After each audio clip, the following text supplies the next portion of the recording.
You're listening to the Rural Remix podcast feed, your source for deeper, richer stories about life in rural places.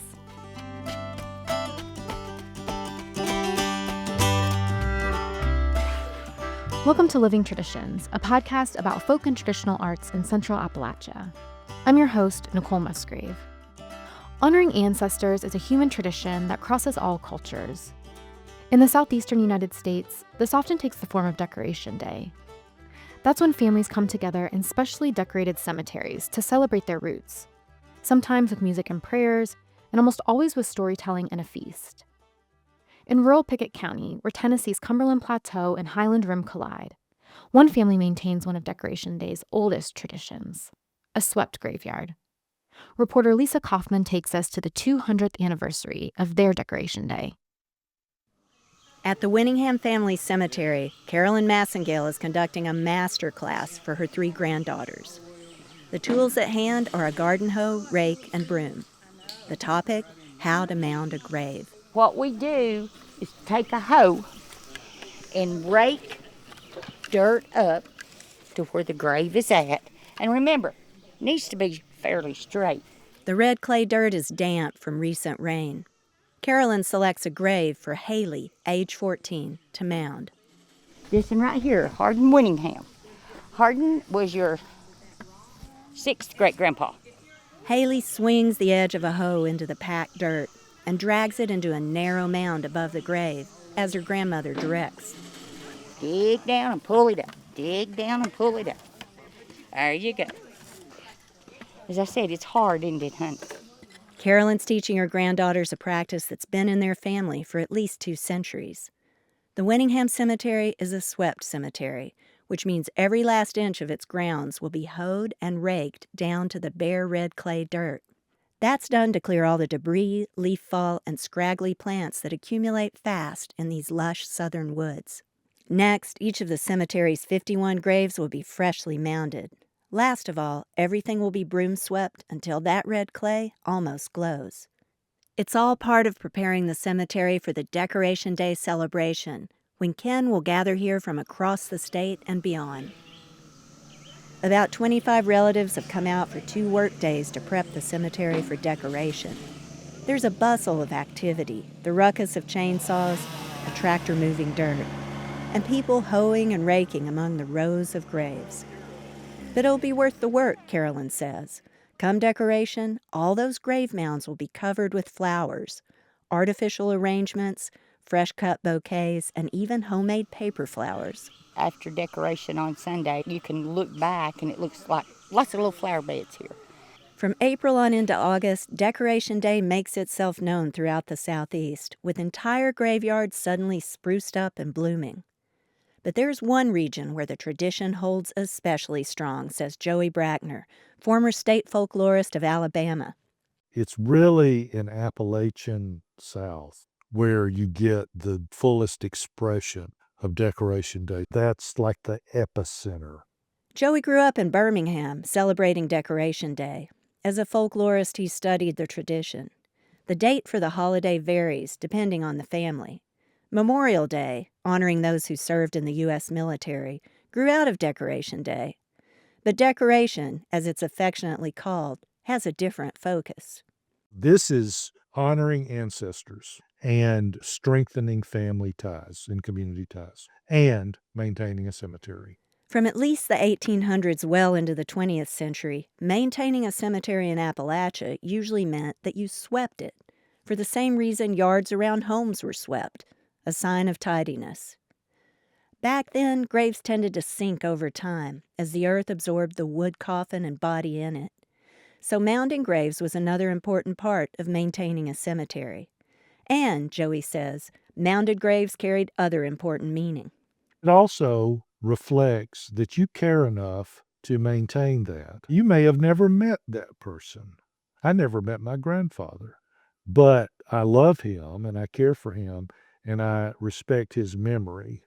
Joey, who's in his 70s, says swept cemeteries were a dime a dozen when he was a kid. Grassed lawns changed that landscape.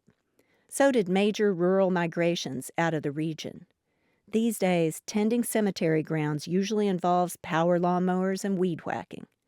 The swept cemeteries with their demanding physical labor have all but disappeared. You have to drive a long way and up in the woods to find the very few where folks really feel like they want to keep doing that. At the Winningham Cemetery, Samantha Harding scrubs red clay film from a headstone. She grew up several hours away, but coming for decoration has always been part of her summer. Samantha says it's an experience that fewer young people have now. I teach high school, and so when I talk about this, most of my students have no understanding of what's going on. She's cleaning a headstone in a row that's special to her. This is my grandparents and then my uncle, who I was really close with. You know, more than likely my parents will also be buried on this road. Carolyn Massengale, readying another grave for mounding, reflects on why they do this year after year. I can't really put it into words, except it's just our heritage. It's ingrained in us that this is what we do. Carolyn's a cancer survivor who once delayed chemo treatments because they conflicted with Decoration Day. She knows earlier generations kept the tradition going despite their own hardship, like her grandmother, widowed early with a large family to raise, or Carolyn's father, who lost a young son in a farming accident. Carolyn's tended their graves today. I just hope they're proud of it. I just want them to be happy and to know that we still remember. It's Decoration Day Sunday, and for its 200th anniversary, the Winningham Cemetery is filled with life. Kids run through the graveyard adding flowers to already decorated graves. There's a small band of family members playing music, preaching from a local pastor. Oh, where's the thing of death going to be then? Old grave, where's your victory? And after the prayer, a feast. The long table under the cemetery's covered shelter is crowded with the best from every kitchen. Carol Watson, who helped set up the table, explains. Now this is what we call dinner on the ground at Decoration.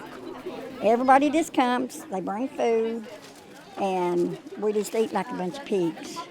We've got chicken and dumplings, we've got plenty of potato salad, we've got fried chicken, we've got some pork, we've got macaroni salad, we've got cornbread, we've got barbecue, and it just goes on and on and on. All told, 10 generations of Winninghams are gathered at this decoration, if you count the ones above and below ground.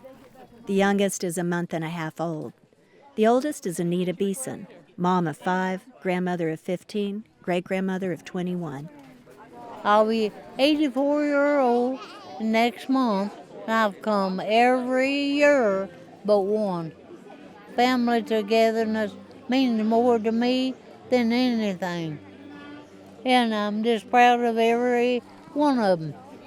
This 200th celebration has drawn quite a crowd, nearly 275 people. That's part of the fun, says Lucas White, one of the musicians and a great-grandson of Anita Beeson. I like just being up here, seeing all my family and getting to talk and communicate and share history and learn history and just figure out who's who and where we all tie in together. Even though Lucas has been at Decoration every one of his 18 years, he says there are a lot of relatives here for the anniversary that he's never met. Our family tree, it don't end, it just bends real big. Sitting and taking in the scene as the afternoon wanes, Patricia Harding, Anita Beeson's youngest sister, feels the power of the collective past and of the future. It's beautiful, and you've got the red clay, you've got the trees surrounding it that's brilliant green, and then you have the decoration, all the different color of flowers, and of course the sun's beaming down on it now, and I don't know, it's just brilliant, bright colors, like a ray of hope, sunshine, like tradition and years past, and the future is here. For the Center for Rural Strategies and Living Traditions, I'm Lisa Coffman in Robinstown, Tennessee.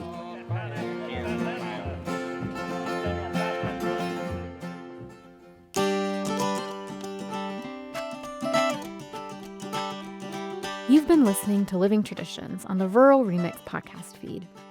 Music on today's episode is from Sarah Kate Morgan. Living Traditions is a production of the Center for Rural Strategies. Thanks for listening.